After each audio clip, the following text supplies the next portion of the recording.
این 5 تا نکته برای تویه که دیگه 30 سال تو رد کرد. اول، ذهن آروم مهمتر از یه شغل پردرآمده. چون هر چقدر پول در بیاری تا ذهنت آروم نباشه و پر از استرس باشه ازش لذت نمیبری.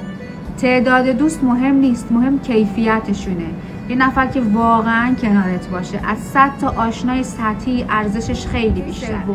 بدن تو دوست داشته باش و بهش احترام بذار. از تغذیه تا خواب اینا چیزای ساده این، اما ستون روانت خیلی مهم. از تنهایی نترس. گاهی تنهایی بهترین زمان برای رشده، برای بازسازی خودت. نکته آخر، خودتو با بقیه مقایسه نکن. هر کسی ساعت خودشو داره. تو باید تو مسیر خودت بدرخشی، نه توی رقابت با بقیه. زندگی بعد از 30 سالگی شروع عمق گرفتنه. اگه تو هم دنبال رشد و آرامشی، فالو کن و نظرتو برام بنویس.